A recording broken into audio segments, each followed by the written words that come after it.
오늘은 제목은 이제 광야, 고난의 의미가 뭐냐, 이런 주제로 말씀을 나누고자 합니다. 우리 이거 몇 분 안 계신데요.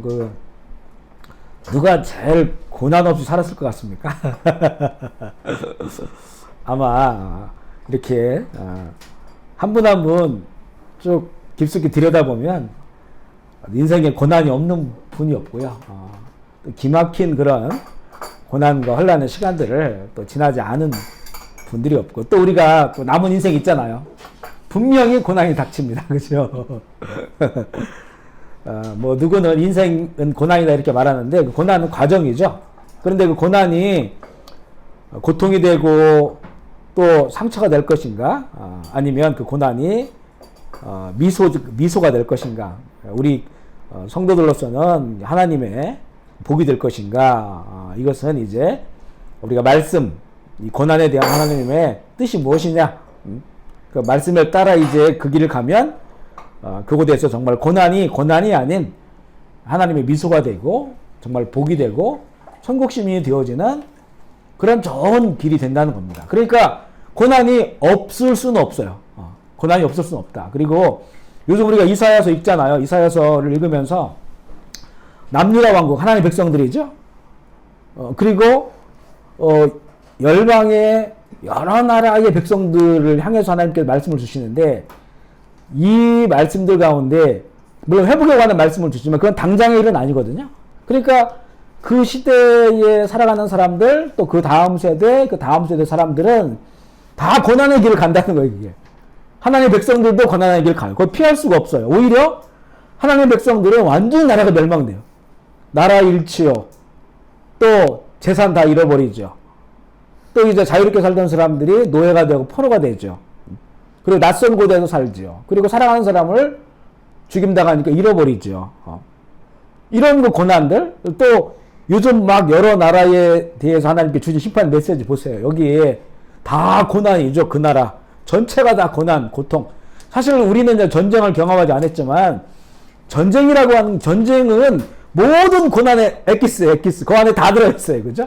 전쟁 이 안에 우리가 당할 수 있는 세상에 뭐 경제적인 거, 가족을 잃은 슬픔들, 또 어떤 이별, 이런 모든 고통들이, 전쟁 후에 오는 가난들 다 거기에 들어가 있어요. 종합적인.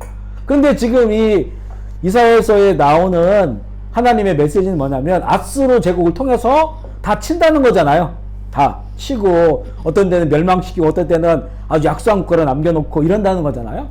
하나님의 백성들 마찬가지고. 고난. 잘 보면요, 창세기 에덴 동산에 있을 때는 고난을 모르고 살았죠. 근데 범죄하고 나서 에덴을 쫓겨나잖아요. 그리고 이 하와는 출산하는 고통을 겪게 되고, 그리고 아담은 그동안 막 따먹었는데 이제는 그 황무한 땅을 개간해가지고 땀 흘려서 그렇게 이제 먹어야 되는 고난이죠. 아들 가인과 아벨이 있었잖아요. 가인은 살인자가 됐어요. 그래서 또 쫓겨났어요. 또 이 도망자가 됐어요. 고난이죠. 아벨은 죽었어요. 그러면 아담과 하와는 또 얼마나 마음이 아프겠어요. 고난이에요, 고난. 그리고요, 또 이제 그리고 역사가 쭉 진행되는 과정에 보면, 이제는 이 노아 시대 나와요. 노아 시대에 사실 노아 가족이 구원받았지만 우리들만 산 거예요. 우리들만. 친구 다 잃어버리고, 형제 다 잃어버리고, 친척들 다 잃어버리고. 그 고난이라 고난. 그리고 그 시대에 있는 모든 사람들이 고난 가운데 죽었어요. 고통스럽게.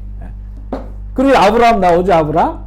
아브라함이 자기 잘 살던 고향집을 떠나요. 그 고대 사회에.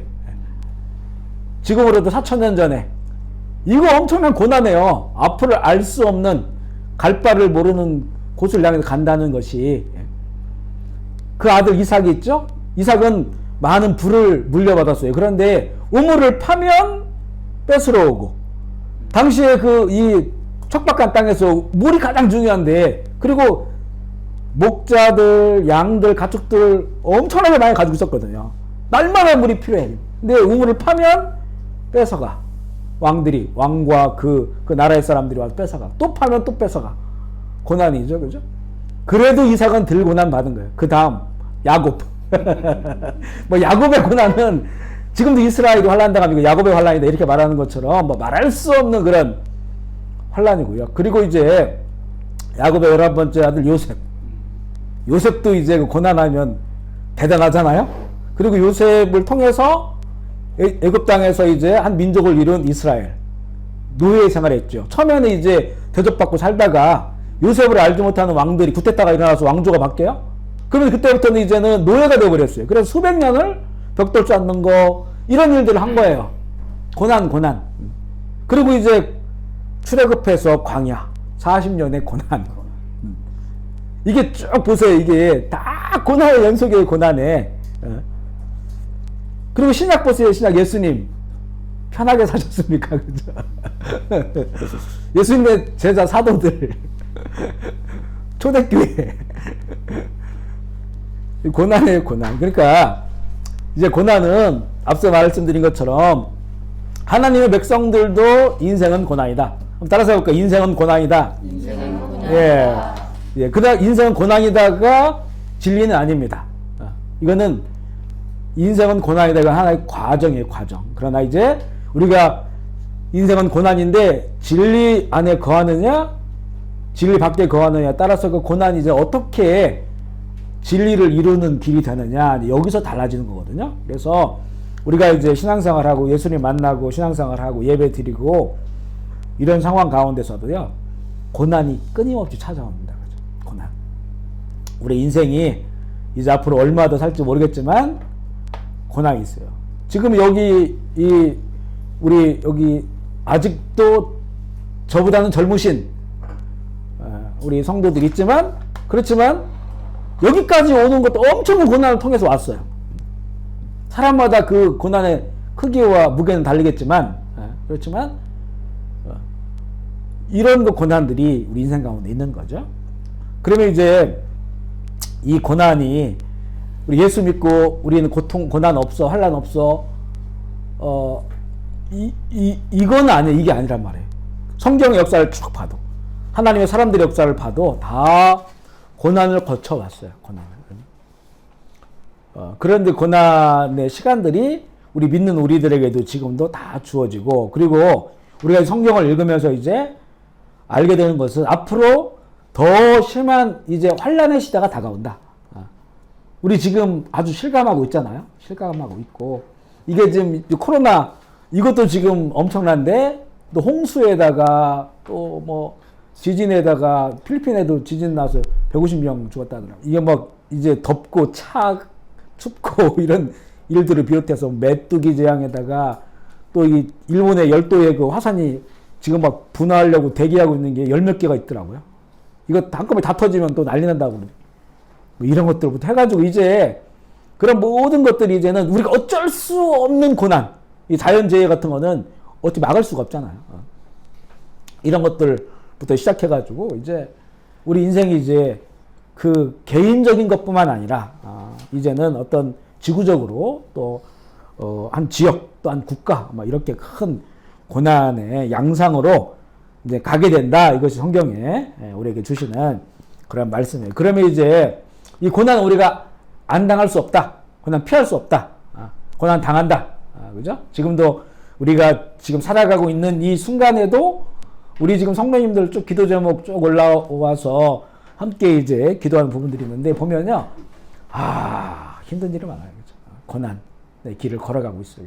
사실 본인도 마찬가지로 더욱 절실하겠지만 목회자 또 주변의 분들이 볼 때 얼마나 이 고난을 좀 안 당했으면 하는 심정은 다 똑같죠. 그냥 편하게 좀 사셨으면. 그런데 그 고난의 길이 다 현실로 다 직면하고 있는 길이고 또 우리 앞에 또 어떤 고난이 있을지 우리는 모르는 거예요.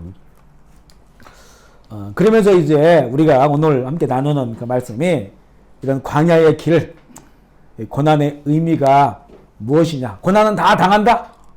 우리 지금도 당하고 있고 또 앞으로 또 고난 당할 수도 있고 나뿐만 아니라 내 가정 또 어떤 사회 또 우리 민족 고난 당한다. 환난 당한다. 그죠? 그럼 어떻게 이 고난이 무엇인지를 성경적으로 우리가 보고 이 고난 가운데서 어떤 자세를 취해야 되는가, 그 고난 의미가 뭐냐, 이것을 말씀으로 이해하는 게 중요하다, 이렇게 생각이 듭니다. 그래서 우리 첫 번째 한번 읽어볼까요? 그리스도의 형상, 시작. 그리스도의 형상을 이루기까지. 광야의 길, 왜 광야의 길이 주어지느냐? 고난 의미가 뭐냐? 첫 번째, 그리스도의 형상을 이루기까지. 우리 이 아들의 형상을 본받게 하기 위하여, 이렇게 되어 있는데요. 로마서 8장 29절 30절 읽어볼게요. 시작. 하나님이 미리 아신 자들을 또한 그 아들의 형상을 본받게 하기 위하여 미리 정하셨으니 이는 그로 말미암아 형제 중에서 맏아들이 되게 하려 하심이니라.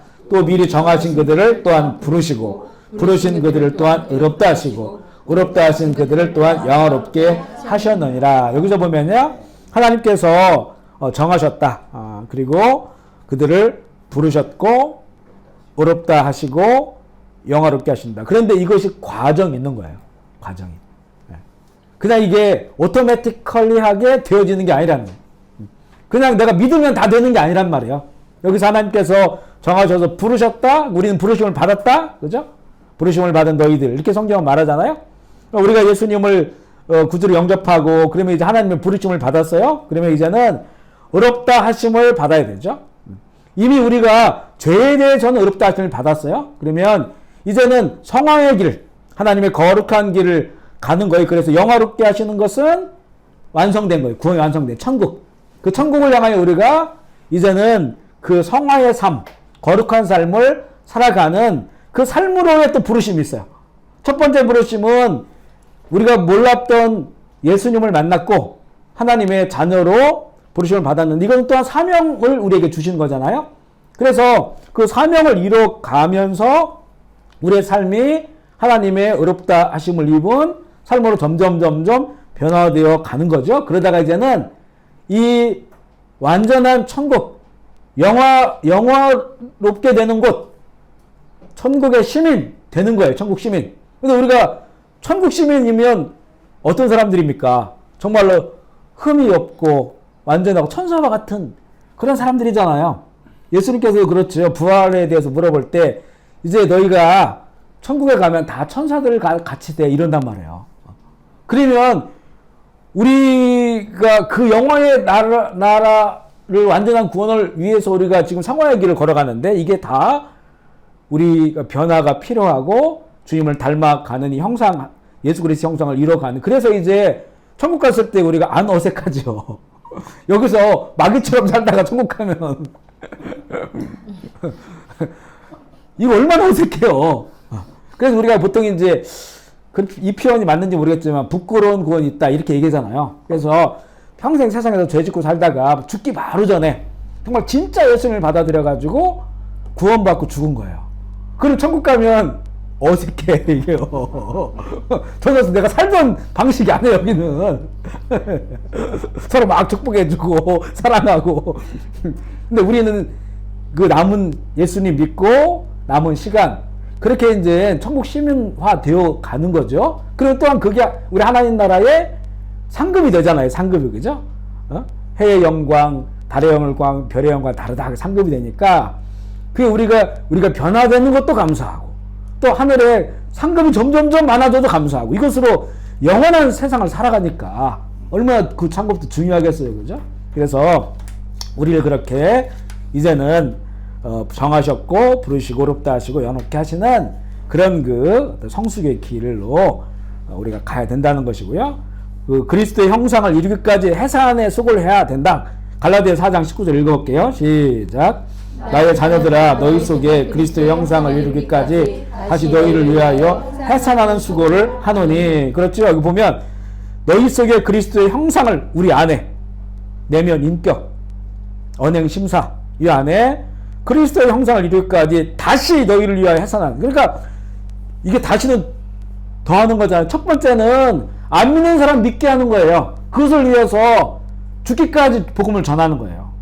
그리고 이제 믿었단 말이에요. 이게 끝나는 게 아니란 말이죠. 이제 그 안에 예수 그리스도를 닮은 삶은 삶. 이제는 내가 죽고 정말 예수 그리스도가 내 안에 계셔서 주님처럼 살아가는 그 삶을 위하여 해산하는 수고를 한다는 거예요. 저희는 해산을 안 해봐서 잘 몰라요. 이 얼마나 큰 고통인지. 근데 정말로 해산해보신 분들 이 고통을, 제가 이제 안에 그 순산하러 들어갔을 때 제가 들어갔더니요, 제 얼굴을 안 쳐다보더라고요. 얼굴을 안 쳐다봐. 그러니까 너무 고통스럽다는 거예요, 그게요. 그죠? 왜 나를 이 지경으로 만들어 놨습니까? 이런 듯한 그 음성이 들리는 느낌. 그러더니 그렇게 막 소리가 나고 그러더니 결국에는 애기의 울음소리가 들리더라고요. 그죠? 해산하는 고통. 그 이유가 뭐냐? 우리 속에 그리스도 형상을 이루기. 그러니까 우리가 믿는다고 하는 것이 관념적으로 내가 생각으로 믿는 게 아니에요.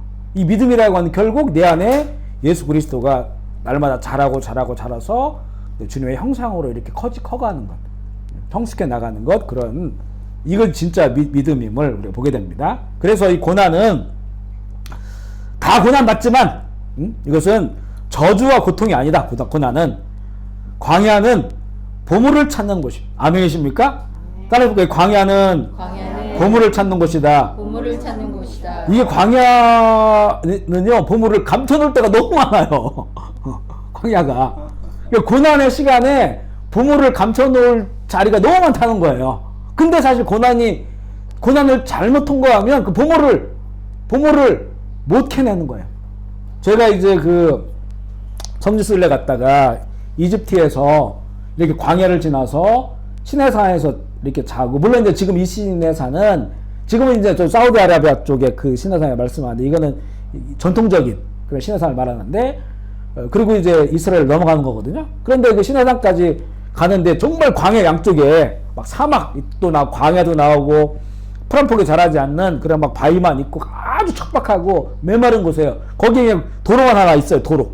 거길 지나가는데 중간에 한번 이렇게 쉬거든요. 쉬어서 이렇게 다녀보니까 그 보석, 하얀 그 보석을 이렇게 쌓는 거예요. 거기 한쪽에다가. 봤더니 아무도 없어. 근데 보석이 이렇게 쌓여져 있어요. 그 이와 같은 그 번쩍번쩍 빛나는 게. 그래서 우리 같이 갔던 전사님 목사님, 이거 가져가세요 해가지고 넣고 막 가려고 하는데 누가 막 달려와요. 이게 두건 막 들렀은. 뭐라고 아마 욕 엄청 했었는 것 같아. 그래서 봤더니 베두인들은 예수님 시대나 지금 똑같은 모습으로 광야에 살거든요. 근데 이 사람들이 이제 먹고 살기 위해서 광야를 돌아다니면서 그 보석을 캐는 거예요. 그 무슨 큰 기술이 있는 게 아니고 그냥 발로 툭 차면 그게 나와요. 우리는 몰라. 우리는 뭐 이렇게 지나가는 길에는 없어요. 그러니까 그걸 자기들이 그걸 캐가지고 길 근처에다 놓고 나중에 가져가려고 하는 거예요, 그거를. 그러니까 저 안쪽으로 돌아다니네. 그러니까 그걸 보면서 광야가 돌아다니다 보면 보석이 많은 거예요, 여기에. 광야. 왜냐면 사람들이 손이 안 닿는 곳들이 많기 때문에. 그래서 우리의 인생의 광야가, 인생의 고난이 이 많은 보물을 찾을 수 있는 곳이다. 두 번째, 광야의 보물찾기입니다. 광야에서 어떤 보물을 찾을 수 있느냐? 우리 신명기 8장 2절 말씀 한번 읽어볼게요. 시작. 내 하나님 여호와께서 이 40년 동안에 내게 광야의 길을 걷게 하신 것을 기억하라. 이는 너를 낮추시며 너를 시험하사 내 마음이 어떠한지 그 명령을 지키는지 지키지 않는지 알려 하심이라. 광야 길을 걷게 하신 이유가 뭐라고 말씀하시냐면, 먼저 너를 낮추신다. 광야에서 찾을 수 있는 보석이 뭐냐? 내가 낮아지는 겁니다. 내가 낮아지는 것. 겸손함. 그리고 무엇입니까? 내 마음이 어떠한지, 그 하나님의 이 말씀을 지키는지 안 지키는지. 그죠? 순종이죠. 순종. 그래서 이 광야를 통해서 찾는 보물은, 하나님께서 주시고자 하는 보물은 나를 낮추시는 거예요. 그리고 그의 말씀에 순종하는 거예요. 이 내가 낮아지고 말씀에 순종하면 정말로 우리가 이 광야가, 고난이 우리에게 보석을 발견할 수 있는 그런 태도와 자세를 갖게 돼. 그런데요, 이게 겸손하고 순종은요, 그냥은 잘 안 와요, 우리에게. 그냥 우리가 편하고 잘 살고 이래가지고는요, 이 겸손과 순종이라고 하는 이 보석을 잘 발견할 수가 없어요. 그래서 광야가 필요하다. 고난이 필요하다. 고난을 통해서 이 겸손과 순종이라고 하는 이 보석을 얻을 수가 있다. 그 두 번째, 이 광야의 보물찾기 두 번째 보물은 뭐냐면 시선이 한 곳으로 이렇게 모아지는 거예요. 시선이. 예, 그래서 이 민수기 9장 17절 말씀 읽어볼게요. 민수기 9장 17절 시작. 구름이 성막에 떠오르는 때에는 이스라엘 자손이 곧 행진하였고 구름이 머무르는 곳에 이스라엘 자손이 진을 쳤으니 그 다음 21절 22절 시작. 혹시 구름이 저녁부터 아침까지 있다가 아침에 그 구름이 떠오를 때에 그들이 행진하였고 구름이 밤낮 있다가 떠오르면 곧 행진하였으며 이틀이든지 한 달이든지 1년이든지 구름이 성막 위에 머물러 있는 동안에는 이스라엘 자손이 진영에 머물고 행진하지 아니하다가 떠오르면 행진하였으니. 그러면 이 광야에서 이분들은 무엇을 가장 많이 보겠나요? 구름을 보겠죠. 하늘을 보는 거예요. 하늘을. 그래서 아이들이 그럴 거 아니에요. 아빠, 엄마, 우리 언제 출발해요? 그러면 아빠, 엄마가 뭐라고 하겠어요? 손을 붙잡고 밖에 나와서 저 성전, 장막 성전 그 성소 위에 있는 야, 저 구름 봐봐, 구름. 저 구름 봐야 돼. 마찬가지죠. 거기 있는 200만 이상 되는 남녀노소가 있는데 누가 알아요, 그거를. 우리가 언제 떠날지 어떻게 압니까? 아무도 몰라요. 그러니까 모든 사람이 다 한 곳만 쳐다보는 거예요. 그 성소 위에 떠 있는 구름. 이 구름이 뭐, 그 200만이 어떤 다수결을 결정해서 움직일 수 있나요? 못 움직여요. 뛰어난 누가 와서 그걸 바꿀 수 못 바꾼단 말이에요. 그러니까 모든 사람이 그냥 날마다, 여기 보면, 어떤 때는 하루 딱 진을 쳤는데, 그 다음날 구름이 움직이면, 하늘로 쭉 올라가는 거, 구름이 먼저. 떠올로 그 성수에 있는 구름이 이렇게 머물러 있다가, 이게 위로 쫙 올라가요. 모두가 다 보잖아요? 그러면 이제 갈 준비를 하고, 구름이 움직이면 또 가는 거예요. 그러니까 하루 진 쳤는데, 진 치는 게 얼마나 힘들어요. 가축들 다 다시 풀어 먹이고. 그런데 그 다음날 구름이 뜨면 그 다음날 가야 돼요. 어떤 때는 1년. 날마다 쳐다보죠, 날마다. 구름이 올라가나 안 올라가나. 근데 1년 만에 구름이 쫙 올라가요. 그럼 다시 싹 걷어가지고, 이 양떼들, 가축들 다 모아가지고 또 움직이는 거예요.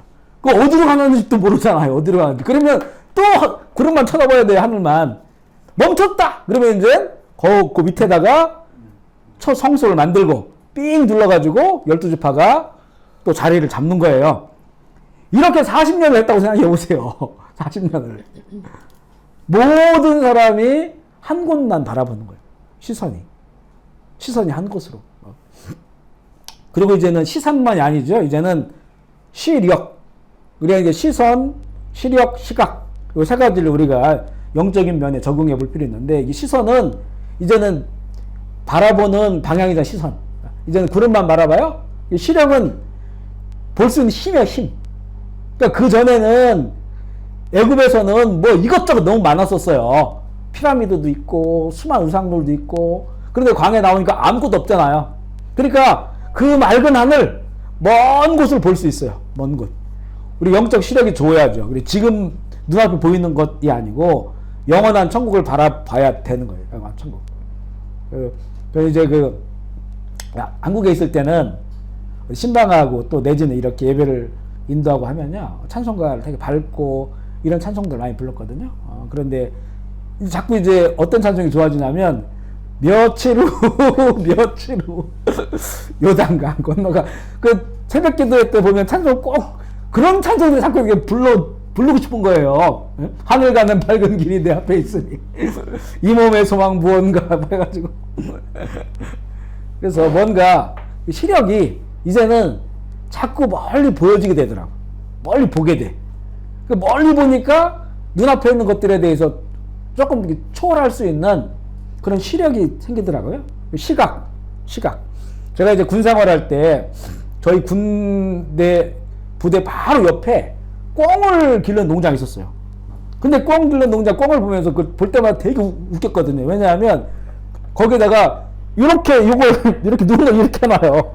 이렇게 해가지고 이렇게 뭘 붙여가지고 이렇게 놨어요, 눈. 그래서 주인한테 왜 얼마나 답답하겠어요. 이렇게 제한되어 있으니까. 그랬더니 얘들이 빨간색만 보면 다 찍는데요. 그러면 꿩이 뭐가 빨갛겠어요? 똥꼬가 빨개. 그 찍으면 이게 창자를 뽑아내버리는 거예요. 어? 그러니까 이게 살 수가 없으니까 얘들을 이렇게 한쪽만 딱 바라볼 수 있어. 그냥 먹고 살 정도만. 그 말 훈련시킬 때도 보면 앞에만 보고 달리도록 눈을 이렇게 시각을 완전히 좁혀놔버려요.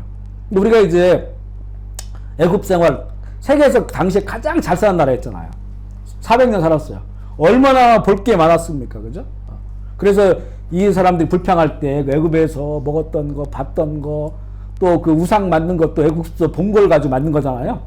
그 송아지, 황금 송아지 만든 것도. 근데 이 광야 가니까 이제는 뭐 아무것도 없어. 진짜 아무것도 없어요.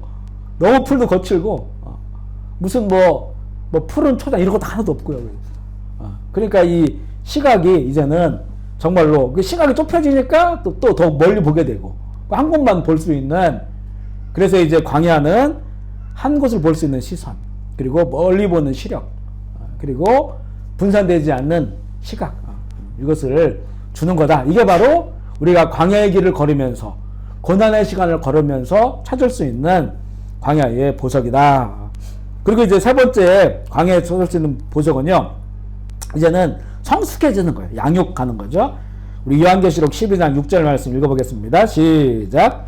그 여자가 광야로 도망하여 거기서 1260일 동안 그를 양육하기 위하여 하나님께서 예비하신 곳이, 있더라. 보통 여기서 여자 하면 이제 교회, 성도, 이렇게 우리가 계시록 상징적인 표현을 볼 수 있는데, 이 여자가 광야로 도망하여서, 그죠? 거기서 1260일 동안 어느 정도 이스라엘 백성이 40년이라고 하면 어느 이 시간 동안 그를 양육하기 위하여 하나님이 예비하신 곳이 바로 광야에 있다.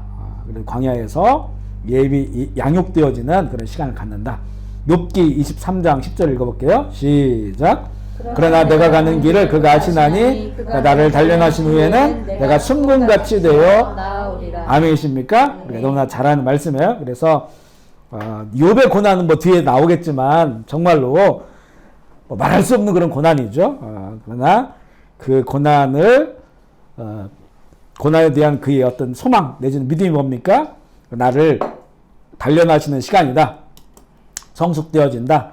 그래서 불순물 다 빠진 순금 같이 되어서 나오리라. 이 불순물에 섞여 있는 금은, 이거는 온도를 최고까지 높이지 않으면 이게 다 빠져나오질 않아요. 다른 방법으로는 순금을 만들 수가 없어요. 최고의 화력을 통해서 더 뜨겁게 해서 그래 달궈져야만이 결국에는 다 녹아가지고 거기서 불순물이 제거되는. 그러니까 이거는 그렇게 고난 없이는 되진 않는 거. 고난 없이는 찾을 수 없는 보석. 바로 순금처럼 나오는 거다. 광야에서 얻을 수 있는 보석 네 번째, 이게 보면요, 마침내 주시는 복. 우리 신명기 8장 15절 16절 읽어볼게요. 시작. 너를 인도하여 그 광대하고 위험한 광야 곧 불뱀과 전갈이 있고 물이 없는 건조한 곳을 지나게 하셨으며, 또 너를 위하여 단단한 반석에서 물을 내셨으며 내 조상들도 알지 못하던 만나를 광야에서 내게 먹이셨나니 이는 다 너를 낮추시며 너를 시험하사 마침내 내게 복을 주려 하신 이여. 아멘이십니까? 마침내 내게 복을. 이게 바로 아까 말씀드린 고난의 길은 다 걷는다. 우리 믿는 사람들도 걷고 안 믿는 사람들도 걷고. 그런데 그 고난의 길이 이제 정말로 미소 지을 수 있느냐? 바로 이 부분에 이제 그 고난의 길 속에서 위험한 광야, 그리고 불뱀과 전갈이 있어요. 그리고 물이 없는 그런 그 건조한 땅도 지나요. 그렇지만 또 거기서 반석에서 물을 내어 주시기도 했었고, 그리고 조상들이 알지 못하던 이 조상들은 옛날에 가나안 땅에 정착해 살았죠. 아브라함과 이삭과 야곱. 그리고 또 바로 이 조상들은 애굽 땅에서 애굽의 것으로 그렇게 그들이 먹고 살았어요. 근데 광야에 나오니까 그런 게 하나도 없어요. 그럼 이 사람들은 뭘 먹었냐? 만나. 그죠? 만나라고 하는 만나. 이 만나가 무슨 뜻인지 압니까? 만나가 이게 뭐지? 이게 만나예요. 그래서 아침에 이제 광야에서 먹을 게 없는데 천막을 열고 나갔더니 뭐가 이만한 게 동글동글하게 바닥에 떨어져 있는 거예요. 이게 뭐지? 이게 뭐지? 이게 만나가 된 거예요. 만나 해서 그게 만나요. 그러니까 조상들이 알지 못하는 거예요. 저희가 캄보디아에 이제 2003년도에 왔잖아요, 저희는요. 그러니까 뭐 그때 이제 캄보디아 그러니까 헌법이 만들어지고 한 지가 한 10년 정도 되었을 때, 93년도에 이제 의회가 만들어지고 했으니까 2003년에 한 10년 정도. 그래서 막 이제 아주 여러 가지로 이제 또 전무한 그런 때 왔죠. 살다 보니까 정말 여러 가지 어려운 일이 있었죠. 그런 과정을 좀 지나면서 한인목회를 하면서 선교사님들이 이렇게 오시고 그럴 때 한 번씩 이제 이 말씀으로 신방을 할 때 주세요. 그래서 이제 여기 오셨으니까 이제 우리 조상들이 알지 못하는 만나를 먹을 거다. 쌀국수. 쌀국수를 우리 한국에서는 조상들은 쌀국수를 먹어보질 않았어요. 그래서 우리는 이 캄보디아 이제 이 와서 광야 같은 시간을 지나지만 우리 여기에서 이제 여기에 만나 쌀국수 꾸이띠오를 우리는 먹게 되고 또 먹으면 미쳐버리는 미차도 먹게 되고 그래서 이제 그렇게 이제 신방을 한 적이 있어요. 그래서 이 광야의 길이 결국에는 마침내 내게 복을 주려 한다. 근데 이 마침내가 누구의 입장인가? 그러니까 이 요단강을 건널 때 이스라엘이 마침내 우리가 여기 왔구나 이 의미도 되겠지만 반대로 하나님께서 이 하나님의 백성들을 하나님의 나라를 만들기 위해서 적각거리는 가나안들을 보내야 되는데 지금 봐서는 자격이 안 돼요. 그래서 광야를 돌고 한두 달이면 지나가는 그 광야를 40년을 돌고 그 광야 코스를 보면 갔던 길 또 가고 막 이러거든요. 왜냐면 구름 따라 가는 거니까. 그리고 마침내 그들이 가나안 땅 들어갔다? 그럼 제가 보기에는 하나님께서 마침내 이게 우리는 그 맞출 수가 없어요. 우리는 우리를 모르니까. 근데 하나님 보시기에 마침내 이 시선과 시력과 시각이 이 정도면 됐구나. 하나님 나라를 이룰 수 있겠구나. 마침내 이들이 가나안 땅에 들어가는 복을 주려 하심이라. 근데 이 복이 뭐냐? 이게 이제 행복입니다. 행복. 이제 우리 복의 개념도 나중에 한번 또 주제로 잡아서 또 말씀을 나누도록 하겠지만 이 주시기로 한 복의 근원은 행복이에요. 사실 아브라함이 많은 부귀를 누리고 있었어요. 그걸 이삭에게 물려줬고 다 이렇게 이제 그 부귀를 주셨지만 그러나 아브라함 그건 다 없어도 되는 것들이었었어요. 그 마지막 아들마저도 드리려고 했잖아요. 지난번에 말씀드린 것처럼. 그러니까 그에게는 진짜 복은 하나님을 믿는 그 기쁨이죠. 하나님을 믿는 복. 하나님을 믿음으로 그분이 나의 하나님 되셔서 내 인생을 함께 하시는 그 복을 누리는 거예요. 욥기 그 뒤에도 보면요. 욥기에도 그렇게 나와요. 그런 부분들이. 하나님이 나의 하나님 되신. 그게 바로 하나님으로부터 그 지원받은 모든 사람들에게는 그것과 같은 행복이 없거든요. 최고의 행복이에요. 그래서 마침내 그 행복을 주시기 위하여 이런 광야의 길을 우리에게 주셨고 그 길을 통해서 마침내 주시는 그 행복을 우리가 누릴 수가 있다. 그렇게 볼 수 있고요. 그리고 이제 세 번째, 왜 고난의 과정이 위험만 하는가? 앞서 말씀드렸어요. 우리 안 믿는 자들이나 믿는 자들이나 가난한 사람들이나 부자나 이 부자 재물 많은 사람들은 그 고난이 없을 것 같지 않죠. 그죠? 보면 이제 뭐 요즘도 우리나라도 큰 재벌 기업 안에 이렇게 부모와 자녀들이 싸우고 또 자녀들끼리 소송 걸리고 이게 다 인생의 고난이죠. 한 형제 자매 한 가족인데 그 지분 때문에 서로 갈등하고 서로 비방하고 이게 무슨 행복입니까? 그게 그죠? 고난의 고난. 그리고 또 그 큰 걸 가지고 있으면 그만큼 또 고난이 있어요. 그죠? 그걸 이끌어가는 고난이 있죠. 그러니까 가난하나 부자 다 그 인생에 고난이 있어요. 제가 자주 얘기하는 게 뭐냐면 이 특전사나 방위나 그죠? 다 고난 힘들어요. 군생활은. 왜냐하면 특전사는 특전사 안에 있는 그 경험이 있어요. 그런데 이 출퇴근하는 그 군생활을 하는 사람은 그걸 몰라요. 그거를. 그렇지만 거기는 또 그것대로 힘들어요. 거기 안에서 굉장히 힘들어요 또. 그러니까 이거는 객관적으로는 비교가 되지만 주관적으로는 비교가 안 돼요. 특전사도 훈련 받느라고 너무 고난과 힘든 일이 있고, 또 왔다 갔다 하는 그런 그 군생활 하는 분들도 마찬가지고요.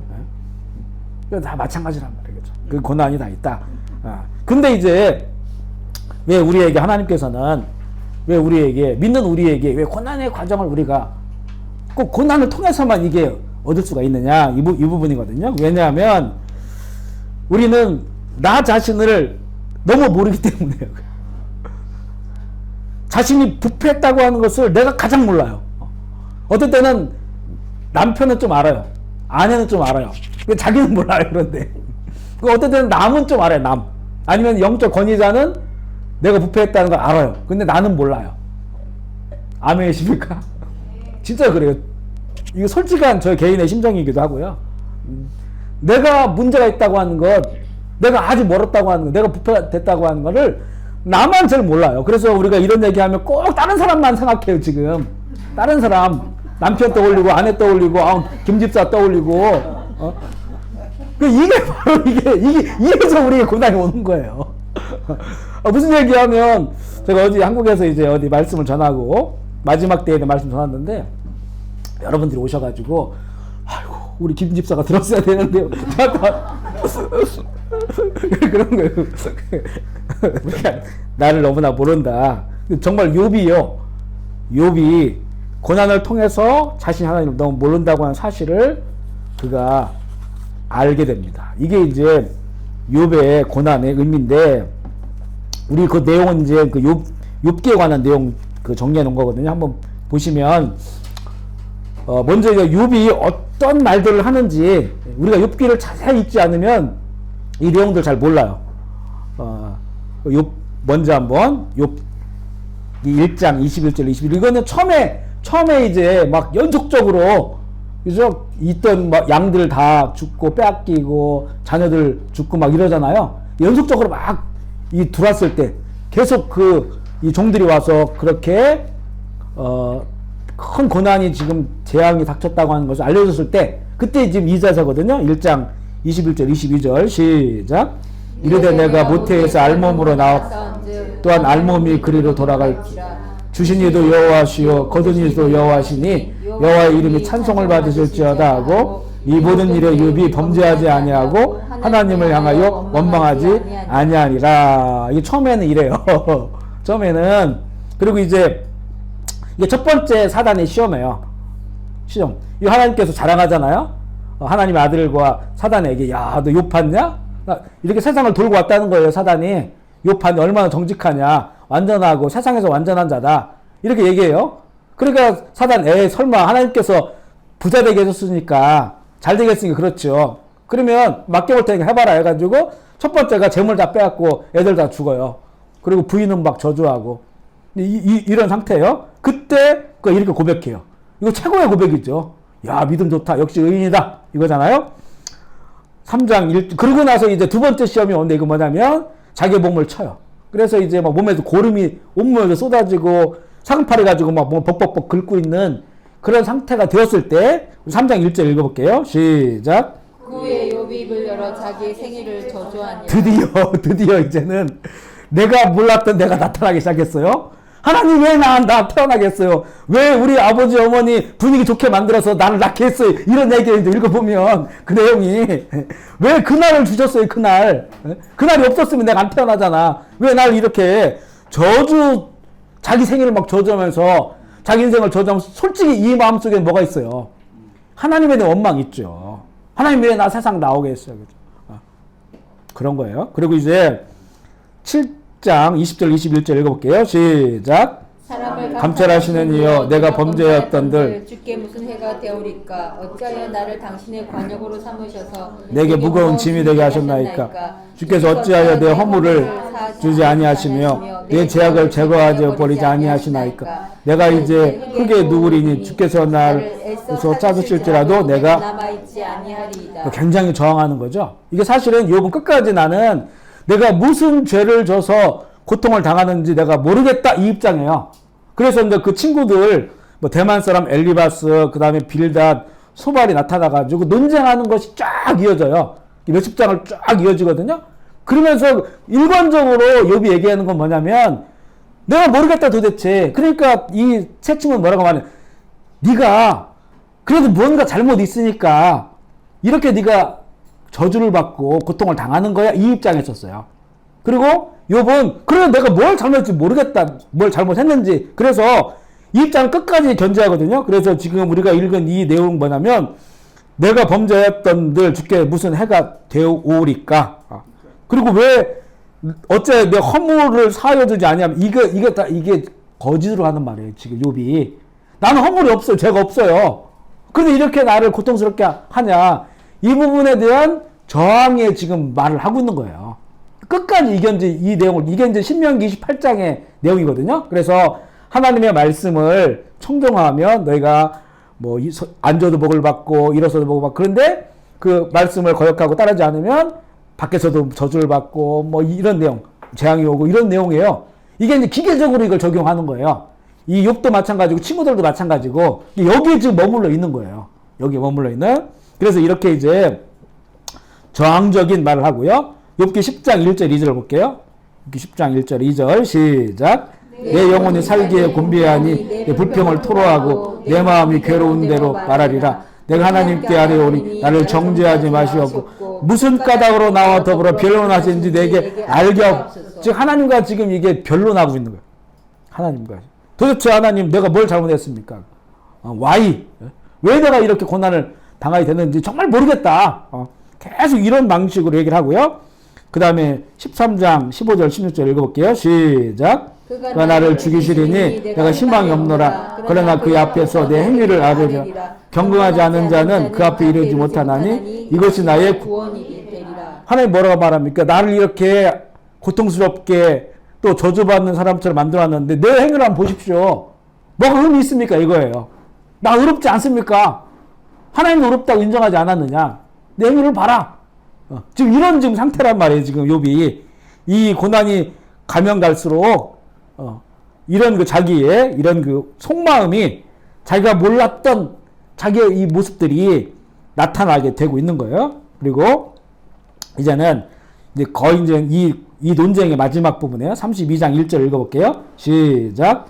욥이 자신을 의인으로 여김으로 그 세 사람이 말을 그치니 람족 속 부스 사람 바라겔의 아들 엘리오가 화를 내니 그가 욥에게 화를 내면 욥이 하나님보다 자기가 의롭다 하니요. 이렇게 말했다는 겁니다. 욥이 계속해서 내가 무슨 잘못했어요 라고 하니까 그 친구 세 명이 욥을 설득하려고 너 빨리 잘못했으니까 회개해라. 그래야 이거 고난이 끝난다. 이렇게 얘기한 거거든요.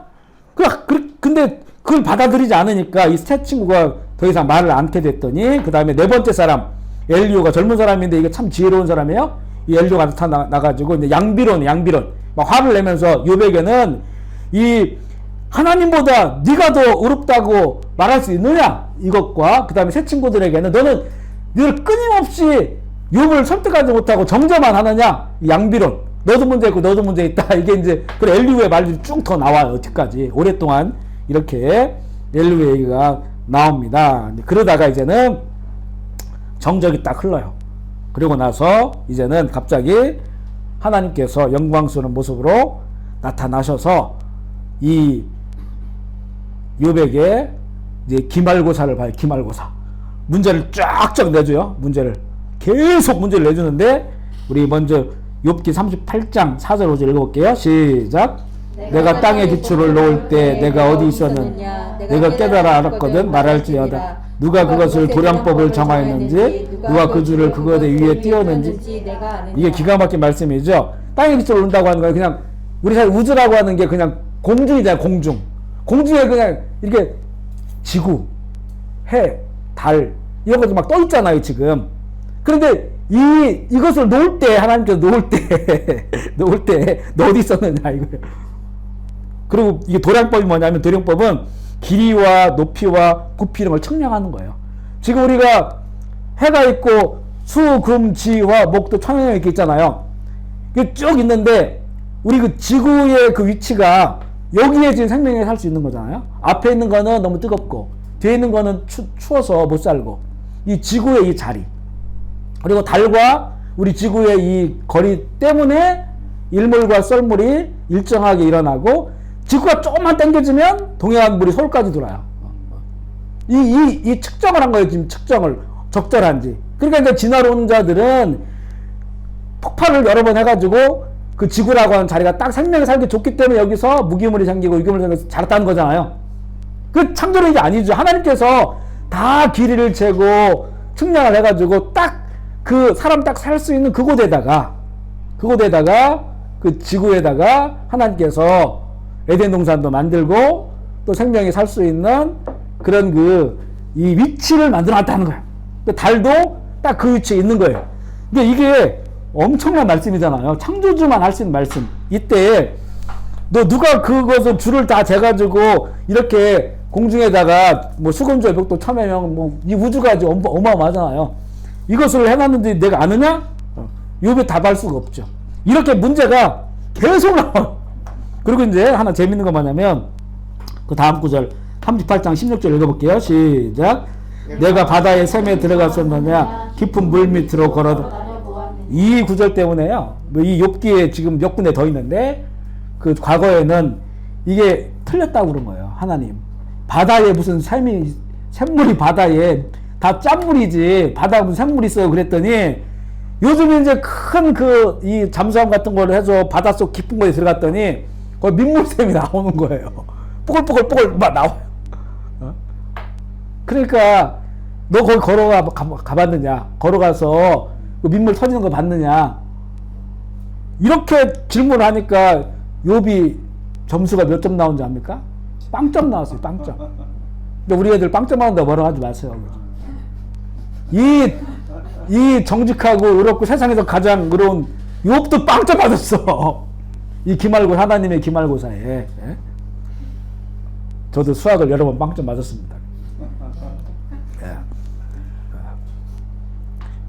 그래가지고 이제는 이 시간이 지나요. 그래 이제 42장이 마지막 장인데 우리 1절부터 6절까지 이거 한번 읽어볼게요. 시작. 욥이 여호와께 대답하여 이르되 주께서는 못하실 일이 없사오며 무슨 계획이든지 못 이루실 것이 없는 줄 아오니 무죄한 말 위치를 가리는 자가 누구니까. 나는 깨닫지도 못한 일을 말하였고 스스로 알 수 없고 헤아리기도 어려운 일을 말하였나이다. 내가 말하였사오니 주는 들으시고 내가 주께 묻겠사오니 주여 내게 알게 하옵소서. 내가 주께 대하여 귀로만 하였사오나 이제는 눈으로 주를 배웠나이다. 아멘이십니까? 아멘. 그동안 자기가 나를 너무 몰랐어요. 내가 뭔가 그동안 막 친구들하고 대화하고 다 하나님 아는 것처럼 또 얘기했잖아요. 근데 이게 무지한 말로 이 이치를 가렸던 거예요. 그리고 내가 깨닫지 못한, 내가 나에 대해서 또 하나님에 대해서 알지 못하는 그 말들을 쏟아냈단 말이에요. 그 이제 하나님이 나타나셨잖아요. 오셨잖아요. 그래서 이제는 하나님께 내가 묻습니다. 하나님과 관계, 살아계신 하나님과 관계. 그리고 뭐라고 고백하냐면 내가 주께 대하여 귀로 듣기만 하였는데 이제는 눈으로 주를 배움나이다. 하나님을 만난 거죠.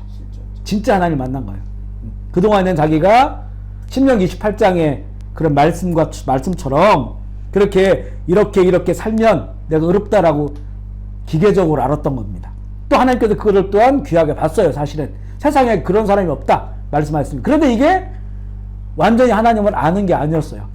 그런데 결국은 이 시험은 사단을 통해서 시작됐지만 엄청난 고난이 왔죠. 그런데 이 고난 속에서 결국 이 욥은 하나님의 음성을 듣고 하나님을 만나고 이제는 본인이 하나님을 뵙게 되었다. 하나님을 체험하게 된 거예요. 살아계신 하나님을 체험하게 됐어요. 정말로 마침내 복을 주시려 함이라. 그리고 나서 그 뒤도 참 멋져요. 42장 16절 17절 시작. 그 후에 욥이 140년을 살며 아들과 손자 4대를 보았고 욥이 늙어 나이가 차서 죽었더라. 자, 그 남은 140년 어떻게 살았겠나요? 앞에서 내가 막 애쓰고 노력하고 그래서 어떻게 의롭다함을 받아보려고 그래서 그 잔치를 벌이고 나면 혹시 그 자녀들이 10명 있었잖아요. 아들 7, 딸 3 있었는데 뭔가 잔치자가는데 술 취해서 뭐 애들이 잘못했까봐 그 다음날 아침에 10명 분을 다 제사를 지낸 거잖아요. 양 잡고 다 한 거잖아요. 이렇게 했던 거예요. 그게 모든 일에 이렇게 했던 거예요. 그런데 이제는 그가 이제 하나를 만났어요. 그분께 이제 질문하고 그분의 말씀을 듣고 그러면서 나머지 140년을 살았다. 그리고 모든 게 다 2배로 다 돌아왔고요. 근데 그거는 별 큰 의미가 없어요. 그리고 이제 또 아들 7, 딸 3. 근데 그 딸 3이 세상에서 제일 아름다웠더라. 이렇게 또 나와요. 우리 10편, 19편 12절 읽어볼까요? 시작. 자기 허물을 능히 깨달을 자 누구리요? 나를 숨은 허울에서 벗어나게 하소서. 자, 이게 바로 이제 고난이, 우리에게 왜 고난이 필요한가? 왜 고난이어만 하는가? 여기에 이제 의미가 있죠. 내가 나를 너무 모르기 때문에. 그렇게 이 세상에서 정직한 의인이라고 한 욥도 나를 몰랐어요. 그래서 친구들과 얼마나 오랫동안 논쟁합니까? 그죠? 그런데 결국에는 그 고난 가운데서 자기가 누구인지를 알게 됐고, 하나님이 누구인지를 알게 되는 그런 그 마침내 복을 누리게 되었다. 욥에 대해서 나누었습니다. 이 욥기가 굉장히 길어요. 길고 또 집중적으로 읽지 않으면 되게 다 좀 맞는 말만 하는 것처럼 나와요. 서로 간에. 그러다 막 서로 싸워요. 그죠? 그런 내용들인데 좀 더 이렇게 깊이 있게 그 내용을 보면 굉장히 그 고난에 대해서 우리가 의미 있게 보석을 얻을 수 있는 그런 그 내용을 함께 나눴고요. 그리고 네 번째 고난의 종류인데요. 고난의 종류야 뭐 우리 이만큼만 살아봐도 여러 가지가 있다고 하는 걸 알죠. 뭐 질병도 그렇고 또 지금도 이 질병 때문에 고난 가운데 있는 분들도 우리 주변에도 많이 있고요. 또 경제적인 거, 재정 이런 문제들, 그리고 이제 환경, 여러 가지 환경 속에서 나타나는 그런 고난들, 또 자녀의 문제, 또 인간 관계, 또 사별, 사랑하는 사람을 잃어버리거나 이런 부분도 또 큰 고난에 직면하게 되는 상황이죠. 셀 수 없는 그런 이 고난의 일들이 있어요. 앞서 말씀드린 것처럼 우리가 지금까지 살아온 길에도 있었고, 그리고 또 앞으로 살아갈 길에도 이런 그 고난의 시간들이 있을 수 있다라고 하는 것을 우리가 먼저 이렇게 이해를 하고요. 그런데 이제 그 자신의 죄악 가운데서 내가 잘못 살아서 오는 고난들이 있어요. 그러니까 하나님께서 기뻐하지 않는 일들을 계속할 때 고난을 주셔요. 이게 만약에 이게 우리가 그런 하나님 기뻐하지 않는 일들을 죄로 다 쌓여서 고난 없이 끝나면 이것 때문에 정말 우리가 하나님 앞에 설 수 있을까?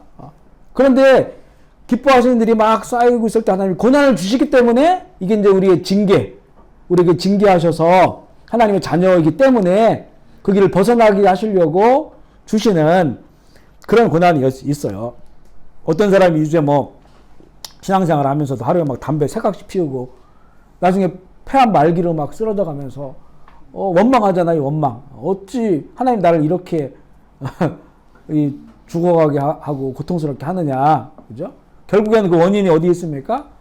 하나님 기뻐하지 않는 일들을 계속해서 오랫동안 이렇게 하면서 결국엔 그것이 자신의 인생 가운데 고난으로, 자기에게만 고난이 아니고 가족들에게도 주변에게도 이렇게 고난으로 다가오지요. 그래서 되도록이면 정말 할 수 있는 이런 고난을 당하지 않도록 내가 하나님 기뻐하지 않은 일 속에서 계속 거기에서 반복적인 어떤 것들을 통해서 그 고난을 당할 때, 그죠?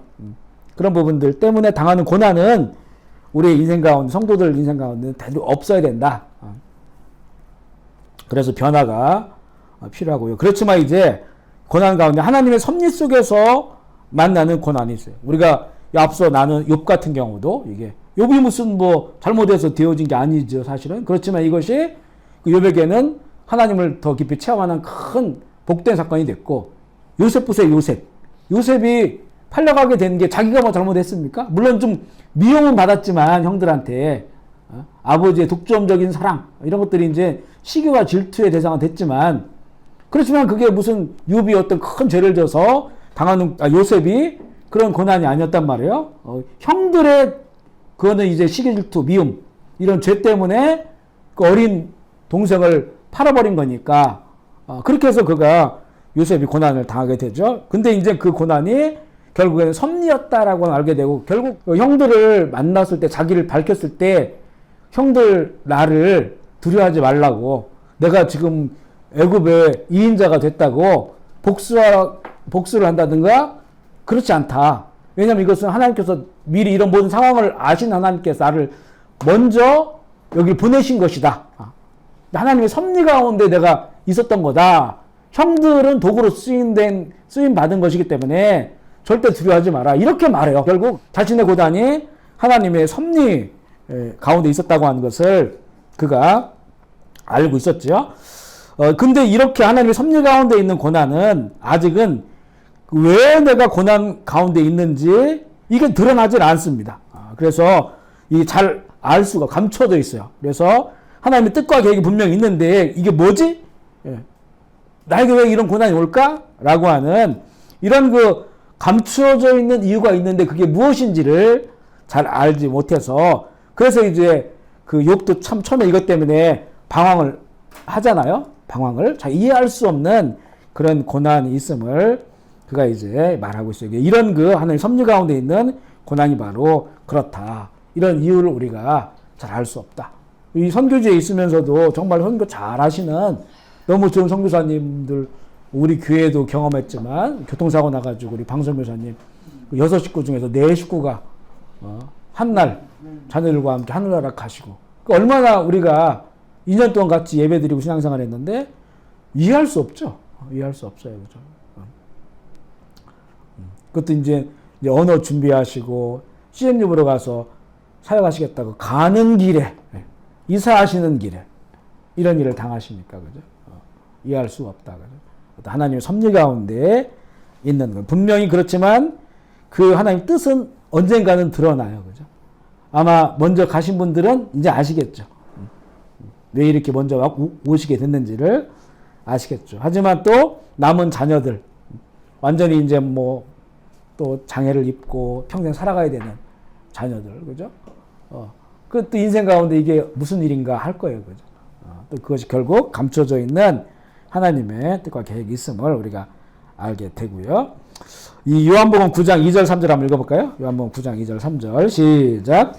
제자들이 물어 이르되 납비여 이 사람이 맹인으로 난 것이 누구의 죄로 인함이니까 자기니까 그의 부모니까 예수께서 대답하시되 이 사람이나 그 부모의 죄로 인한 것이 그에게 하나님이 하시는 일을 나타내고자 자 이렇게 이 보세요. 이제 고난의 종류를 얘기할 때 내가 죄악 가운데 살다가 결국은 내가 원인이 돼서 당하는 그런 고난이 있다. 이것은 되도록이면 이런 고난 당하지 말아야 된다라고 하는 거고 두 번째 하나님의 섭리 가운데 근데 그 섭리 가운데 있는 고난 우리가 잘 모른다 이게 왜 나에게 이런 고난이 왔는지 하지만 결국은 알게 되지만 원인을 우리가 잘 알 수 없는 그런 그 고난이 있다. 세 번째는 지금 우리가 요한복음 9장 읽은 것처럼 그 당시에 이 율법주의자들이 이렇게 딱 고정된 관념이 뭐냐?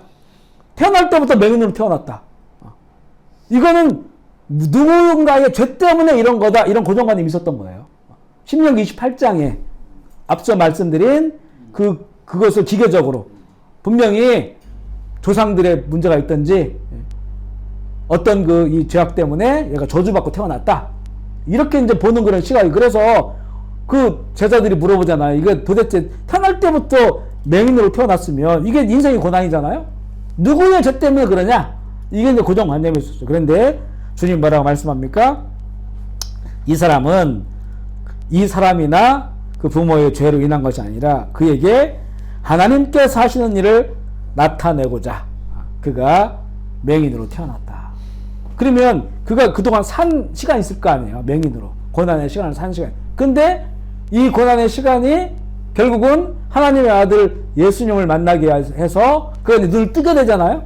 그 하나님 영광으로 나타나잖아요. 그죠? 그 때를 위해서 이 사람이 지금 준비되어 있었다는 거예요. 부모의 죄도 아니다. 이 사람의 죄도 아니다. 지금 이 순간을 위하여 그가 맹인으로 태어나서 여기까지 와서 나를 만난 거다. 이렇게 된다면 고난은 굉장히 다양한 스토리를 가지고 있는 거예요. 뭔가 우리가 말할 수 없는 스토리를 가지고 있다. 그래서 나의 고난이나 남의 고난이나 이것을 우리가 알고 있는 기계적인 어떤 신앙적인 것으로 이렇게 단정 지을 수 없다. 하나님의 그 안에 담겨져 있는 깊숙하고도 다양한, 물론 이제는 일단 고난이 닥친 우리에게는 자신을 점검해 보는 게 제일 중요하죠. 나를 점검해 보는 게 왜 이런 일이 왔을까 말씀으로 자꾸 점검해 보고 이렇게 이제 세상적으로 보지 말고, 그게 일단은 중요하고, 하지만 우리는 그걸 잘 모를 수도 있다. 그죠? 하나님 섭리로 가는 거 모르고 이런 상황도 우리가 알 수 없잖아요. 주님이 말씀해 주시니까 알잖아요. 그래서 그가 결국에는 눈을 뜨게 되고 하나님께 영광 올려드리는 그런 사람이 되었다. 그래서 이제 평생 주변 사람이 뭐라 하겠어요? 저 사람은 하나님의 아들 예수님 만나서 눈을 뜬 거야. 이 기적이야, 인생이 기적. 그러니까 이 사람은 또 예수님을 만나서 떴으니까 그분은 사람이 아니야, 하나님의 아들이야. 구원자로 또 받아들이는 거잖아요. 큰 인생 가운데 복이 된 거죠. 그의 이 인생의 고난이, 그 고난을 주님 만난 그 때를 위해서 그가 그 태어나서 지금까지 고난의 시간을 겪게 되었다. 그러면 그 고난이 언제 끝나냐? 물론 언제 끝나냐 아무도 모르죠. 근데 성경을 쭉 통해서 봤을 때 말씀이 응할 때까지 우리 시편 105편 17절 19절까지 읽어볼게요. 시작. 그가 한 사람을 앞서 보내셨으며 요셉이 종으로 팔렸도다. 그의 밭은 착고에 차고 그의 몸은 쇠사슬에 베었으니 곧 여호와의 말씀이 응할 때까지라. 그 말씀이 그를 단련하였도다. 말씀이 응할 때까지 하나님께서 이 욥에게 말씀하신 거예요. 그가 꾼 꿈 있잖아요. 꾼 꿈. 다 자기에게 절하고 이런 꿈들이 있어요. 이게 이제 하나님께서 그 꿈을 통해서 말씀하신 거죠. 그런데 그 과정이 있어요. 종으로 팔리고 발도 꽁꽁 묶이고 쇠사슬에 몸이 매였고 이렇게 아주 사랑받던 아들에서 노예가 되어버린 그런 상황이. 그런데 언제 이 고난이 끝났냐? 그 말씀을 응할 때 끝났는데 그 시간이 바로 그를 단련한 시간이었다. 그러니까 결국 말씀이 응한다고 하는 것은 내가 하나님이 원하시는 사람으로 변화되는 것. 그게 첫 번째 이유예요. 예수 그리스도 형상으로 자라나는 것. 하나님께 이제 됐다. 이제 광야 끝, 가나안 땅 건너가 들어가도 돼. 라고 하는 그때. 그 요셉의 그때 그의 고난이 끝났어요. 그래서 17에 팔려갔다가 30살? 30살에 총리가 되는, 그죠? 말씀이, 그때부터는 이제는 어떤 그 영광의 그런 그 시간들이 그에게 있었다. 볼 수 있고요. 또 이제 이 언제 끝나냐? 이 고난이 참된 회개와 예수님의 온전히 주인 될 때까지. 이건 이제 계시록 신약 말씀 한번 읽어볼까요? 3장 17절로 20절 시작. 내가 말하기를 나는 부자라 부족한 것이 없다 하나 내 곤고한 것과 가려는 것과 가난한 것과 눕는 것과 벌거벗은 것을 일단 여기서 멈춰볼게요. 일단 앞서도 말했죠. 욥의 고난에 대해서 우리가 왜 꼭 고난의 시간을 지나가야 되냐? 그거는 내가 부패했다고 하는 걸 내 스스로 모르기 때문에라고 했잖아요. 보세요. 이게 라오디아 교회 마지막 시대 교회거든요. 뭐라고 합니까? 나는 부자야. 나는 부족한 게 없어. 잘 살아. 이렇게 말해요. 이게 자신이 지금 부패됐다고 하는 걸 모르고 있는 거예요. 그래서 너는 가난하고 눈멀고 벌거벗었다. 이걸 알지 못하느냐?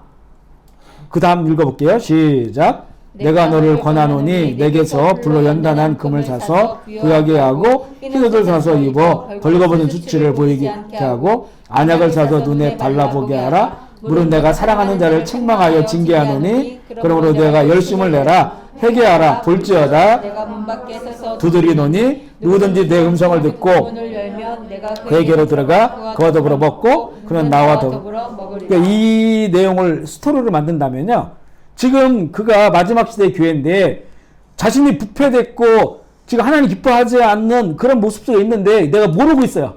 모르는데 그 하나님이 사랑하는 자녀예요. 성도고 교회예요. 그러니까 하나님께 뭐라고 말합니까? 내가 사랑하는 자를 책망하여 징계한다. 고난을 주겠다는 겁니다. 고난. 그래서 그 고난을 통해서 주님께서 얻고 싶은 게 뭐냐? 그것은 내가 너를 권하노니 내게서 불로 연단한 금을 사라. 그래서 부유하게 되라. 앞서 말했죠? 정금같이 연단되어져. 이게 고난이에요. 고난. 이 고난을 통해서 정말 이제 내게 금을 사라겠으니까 예수 그리스도처럼 그렇게 이제 순수한 주님의 형상을 배우는 거예요. 그리고 또 두 번째, 흰 옷을 사서 입어 벌거벗은 줄을 보이지 않게 해라. 그러니까 흰 옷은 예수 그리스도의 보혈로 씻음받은 옷이에요. 그러니까 예수 그리스도의 보혈로 죄사함 받고 씻음받는 이것이 바로 하나님께 징계받음으로 우리 인생의 고난을 통해서 온전히 예수 그리스도의 복음을 알게 되고, 그 다음에 뭡니까? 안약을 사서 눈에 발라보라. 아까 말씀드렸죠. 광야에서 세 가지. 첫 번째, 시선, 시력, 시각. 시선은 하나님을 향해서, 시력은 멀리 영원한 천국을 보고, 시각은 세상을 분산된 초점을 맞추어서 하늘을 바라보게. 시선, 시각, 시력. 안약을 사라는 겁니다. 이 안약을 사는 게 뭐냐? 이게 고난이에요, 고난. 이게 여기 주가 누구냐면 내게서요, 내게서. 예수님, 내게 와서 연단한 금을 사고, 내게 와서 흰 옷을 사고, 내게 와서 안약을 사는 건 뭡니까? 내가 대가를 지불하는 거예요. 우리가 구원의 은혜는 믿음으로 값없이 받았지만, 그러나 하나님의 형상을, 예수 그리스도 형상으로 자라나는 것은 대가를 지불해야 된다는 겁니다. 주님께 대가를 지불하는 거예요. 그래서 이 불로 달궈져 가지고 충건처럼 되어지고, 그리고 예수의 피를 시선받고 흰 옷을 사서 입고, 그리고 안약을 사서 눈에 시선, 시력, 시각이 정말로 주님만 바라볼 수 있도록. 그래서 마지막으로 주님께서 원하는 게 뭐냐? 네 마음속에 내가 들어갈게 이거거든요. 내가 문 밖에서 두드린다. 문을 열면 내가 너와 더불어 먹고 그에게 들어가서 너는 나와 더불어 먹으리라. 그러니까 내 인생이 예수님이 주인이 됩니다. 우리 늘마다 주여 하는데 그 주자가 주인 주자잖아요. 그런데 이게 고난이 없이는 주님이 진짜 주인이 될 수 없다는 겁니다. 내가 고난 당해봐서 내가 했던 의지 다 꺾이고 계획들 다 실패해버리고 내 몸도 내 몸인 줄 알았던 이 속에서 암세포가 자라가지고 다 퍼져나가고 있고, 이게 내 몸이 아니구나, 그죠? 그러면서 결국 예수님만이 나의 주인 되시는구나. 내 마음속에 들어오셔서 내 주가 되시는 거예요. 그래서 정말로 이 고난이 언제 끝나냐? 이렇게 될 때, 그죠?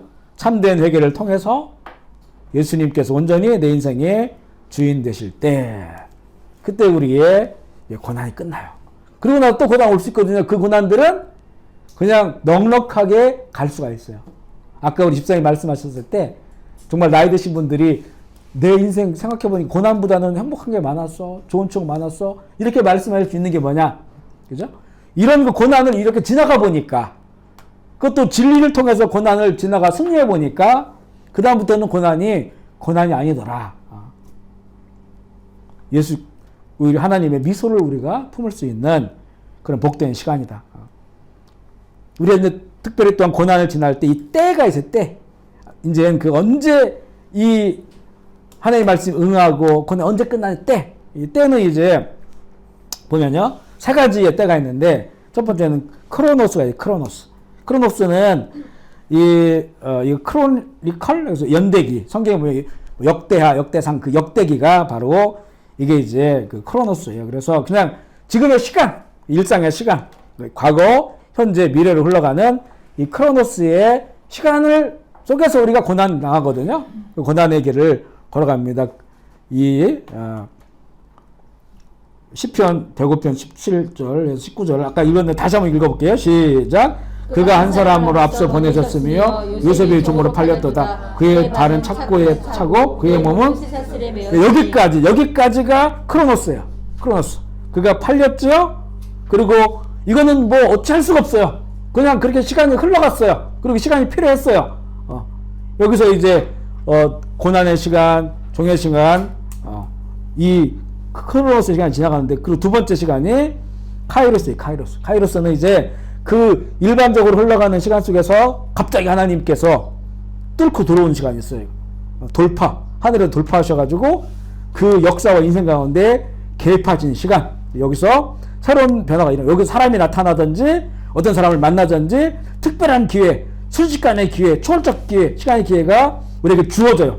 바로 이것을 통해서 말씀이 응하게 돼요. 말씀, 약속이 응하게 되는데, 이 창세기 요셉의 사건을 보면요. 창세기 39장 1절 읽어볼게요. 시작. 요셉이 이끌어 애굽으로 내려가며 바로의 신하 친위대장 애굽 사람 보디발이 그를 그리로 데려간지라 사람의 손에서 요셉을 산지라. 끌려갔어요. 고난이죠. 그런데 갔는데 요셉을 누가 샀냐? 파라오, 애굽의 왕인 파라오의 친위대장, 경호대장이죠. 그 보디발이 그를 샀어요. 물론 지금 요셉은 몰라요. 이게 카이로스인지. 그런데 이게 하나님께서 개입한 거예요. 이 친위대장의 집에서 종생활을 해야 나중에 이제는 거길 통해서 이제 왕궁까지 들어갈 수 있거든요. 그런데 이 집까지 가서 너무나 일을 잘하니까 모든 걸 다 종으로 갔다가 거기 집사가 되잖아요.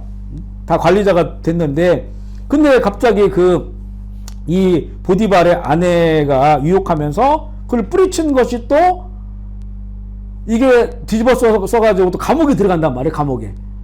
또 고난이잖아요. 고난. 그런데 또 거기에서 감옥에서 일을 너무 잘하니 간수장한테 일을 다 맡겨줘요. 근데 그것만이 아니고 갑자기 어느 날 파라오를 섬기는 가장 측근의 두 신하가 갑자기 구속돼요. 감옥에 들어와요. 그런데 그 두 사람이 동시에 꿈을 꿔요. 꿈을 꾸는데 이게 희한한 꿈인데 아무도 꿈을 해석할 수 없으니까 요셉이 꿈을 해석해 주잖아요. 그 두 신하가 요셉을 불러가지고 꿈을 해석한 것도 카이로스 하나님께서 흘러가는 시간 속에서 하나님이 만남을 주신 거죠. 그런데 이 사람들이 그 꿈이 뭐냐, 한 명은 살고 한 명은 죽는다. 근데 정말 한 명이 살아서, 한 명은 사형당하고 한 사람은 살아서 왕궁에 들어가서 다시 왕을 옆에서 근접해서 모시고 있어요. 그런데 이 사람이 요셉을 잃어버려요. 2년이 지나. 2년. 이건 무슨 시간이에요? 크로노스의 시간이에요. 크로노스. 2년이 지났는데 어느 날 이 파로가 이상한 꿈을 꿨어요. 또. 근데 아무도 이 애굽의 이 마술사는 아무도 꿈을 해석 못하는데 갑자기 그때 그 신하가 욥이 생각나는 거예요. 내가 아는 꿈꾸는 자가 하나 있는데 꿈 해석 잘한다. 불러와라. 그 시간이 카이로스의 시간, 역사하는데 이때는 언제냐면 이제는 그 다음 거요. 플레루의 시간이에요. 플레루 시간은 뭐냐면 때가 찼어요. 완성의 시간이 온 거예요. 성취의 시간이 온 거예요. 그러니까 이 파라오가 요셉을 부른 그 시간은 바로 이 플레루의 시간이에요. 크로노스의 시간 속에서 여러 카이로스가 있었어요. 하나님께서 개입하셨죠. 그리고 결국에 아까 말씀이 응할 때까지 하겠죠. 그때가 된 거예요.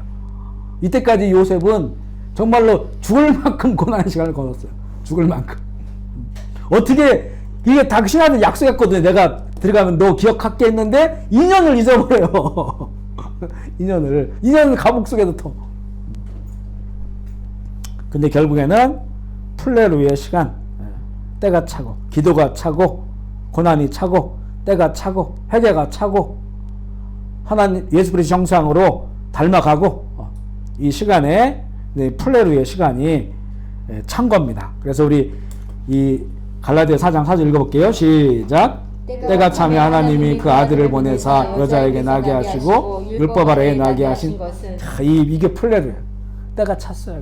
그래서 예수 그리스도가 세상 가운데 오게 된 거죠. 우리는 지금 고난이 크로노스의 시간 가운데 고난을 받아요.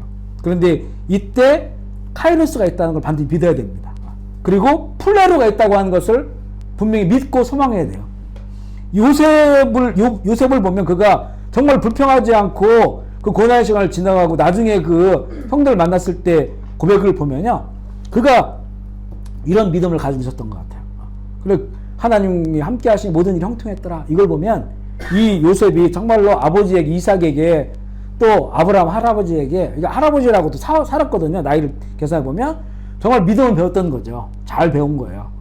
잘 배웠어. 그리고 그가 어렸을 때 꿨던 꿈들 그게 바로 이루어졌을 때 그 형들이 와가지고 처음에는 그 이집트의 총이니까 얼굴을 못 보잖아요. 다 겨가지고 와서 절했을 때 이게 딱 떠오르죠. 자기가 어렸을 때 꾼 꿈이 딱 떠오르죠. 플레루. 이게 플레루의 시간. 아, 이게 그 말씀이 응했구나. 기가 막히죠. 기가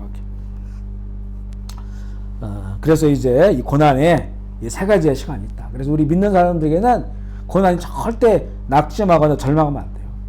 분명히 카이로스가 있다. 그리고 고난 가운데 누구를 만나고 새로운 사람을 만나고 어떤 이야기가 들려오고 이런 것들이요. 이게 하나님의 카이로스. 그때는 잘 몰라요. 카이로스 시간인데. 이 카이로스 시간이 이렇게 점점 다가가면서 그러면서 이제는 플레루의 시간이고 말씀이 응하고 하나님의 영광스러운 일들이 나타나는 그런 시간들이 오는 것을 보게 됩니다. 여섯 번째 이제 고난 당하는데 정말 유익되지 못하고 고통이 되는 경우, 고통과 상처로 끝나는 게 있어요. 이거는 정말 고난 중에 하나님의 뜻과 섭리를 발견하지 못하고 이거를 연단의 기회를 삼지 못하고 감사와 순종으로 가지 않고 환경 탓하고 상황 탓하고 남 탓하고 분노로 살아가고 그리고 이 고난을 세상적으로 벗어나 보려고 막 세상에 아주 줄을 대고 발악을 하고 발버둥 치는 거 이러다가도 고난이 끝날 수는 있지만 이러면 이게 고난이 이 고통과 또 정말로 이 상처의 시간이 돼요. 앞서도 우리가 잘못해서 당한 고난이 있다고 했죠. 그 고난도 하나님은 유익하게 만드실 수가 있어요. 그 고난도 내가 잘못했구나. 그래서 돌이키고 그래서 이제 나를 좋게 인도하시려고 하나님 뜻이구나 감사하고 기뻐하고 이렇게 간다면 내가 잘못해서 당한 고난이라도 이게 유익한 건데 끝까지 이러고 있으면 뭐 이를 바득바득 갈고 있고 나 망하게 한 그 사람 어떻게든 내가 뒤통수 당신 밤길 조심해 뭐 이러고 다니고 막 그러면 이제 그러면 이게 이해하지 못해. 야고보서 1장 2절 3절 읽어볼게요. 시작. 내 형제들아 너희가 여러 가지 시험을 당하거든 온전히 기쁘게 여기라. 이는 너희 믿음의 시련이 인내를 만들어내는 줄을 너희가 아니라. 아멘이시죠? 네. 인내라고 하는 보석을 발견할 수 있다. 그러니까 시험 당하면 이 시험은 이제 트라이얼 같은 게 시련, 고난 이런 의미거든요. 이것을 온전히 기쁘게 여겨라. 이게 말은 쉬워요. 말은 쉬워요. 정말 우리 목회자로서도 고난 받고 있는 분들한테 좀 감사하지 기뻐하지 정말 말하기 싫어요. 정말 그렇게. 네, 제발 그렇게 하지 말라고 그러더라고요. 자기는 죽을 것 같은데 감사하세요, 기뻐하세요. 제 아내가 1년 동안 쓰러지고 아파 있을 때도 감사해야 돼, 찬양해야 돼 이렇게 말하는데 그 할 수 있는 힘이 없어요. 할 수 힘이 없어요. 근데 이게 정답인데 어떡하겠어요. 이게 정답인데. 참 그래서 이 고난 당하고 우리는 스스로 이것을 알면 좋아요. 누가 이렇게 말하기 힘들거든요, 사실은. 그래 우리는 그래도 이제 어떤 말씀을 가르치는 자고 또 이렇게 또 안내자니까 그래도 성경의 말씀으로 우리는 말하지만 주변 사람들이 그렇게 얘기하면 정말 듣기 싫어하기도 하고 너 한번 당해봐라 감사가 나오는지 사실 이런 게 많아요. 사실 그 마음을 알아요, 사실은. 우리도 고난을 당해봤는데 그래서 그러니까 그렇지만 본인이 이제 그동안 신앙생활 한 거 좀 보고 돌이켜보고 그러면서 그래 내가 이거 감사하면서 이겨내야지, 그죠? 기쁘게 이겨내야지. 하나님의 무슨 섭리가 있겠지.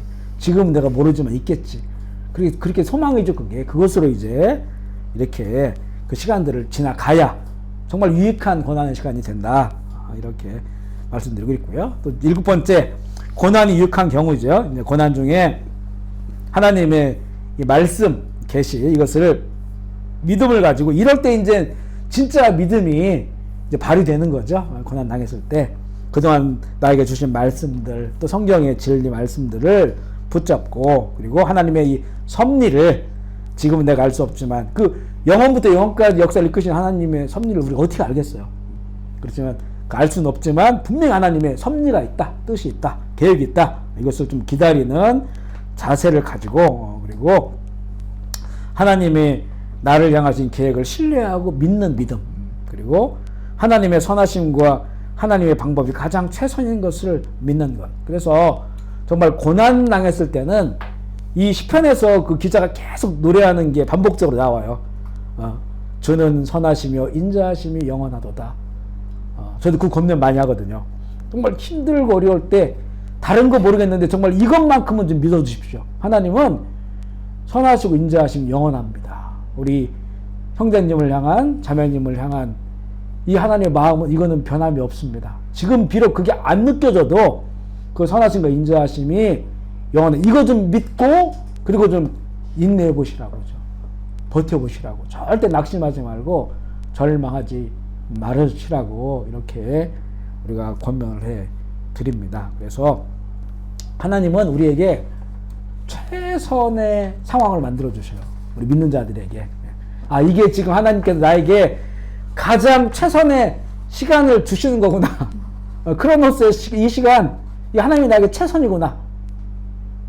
힘든 시간이고 고통과 고난의 시간이지만 나에게는 꼭 필요한 최선의 시간이구나. 이 시간을 통해서 그 인자하심이, 선하심이 나를 영원토록 이끌어 가시고자 하는 그런 나에게 주어진 시간이구나. 이렇게 우리가 좀 받아들이고 그 길을 걸어간다면 카이로스의 시간이 오고 그리고 결국에는 플레루의 시간을 우리가 경험하게 돼서 마침내 복을 받게 하려 하심이라. 그 고난이 고통과 상처가 아니고 미소가 되고 이제 천국 시민으로서 예수 그리스도 형상으로 변화되어지는 그런 시간이 될 줄 믿습니다.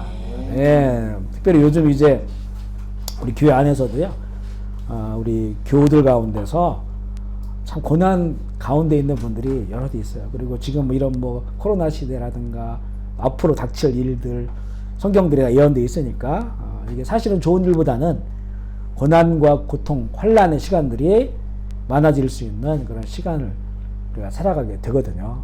그래서 이 고난에 대한 성경적인 이런 의미가 뭐냐, 이것을 잘 우리가 좀 마음에 새기고 살아가고 있다면 사실 하나님이 이미 우리 가운데 말씀을 다 주셨어요.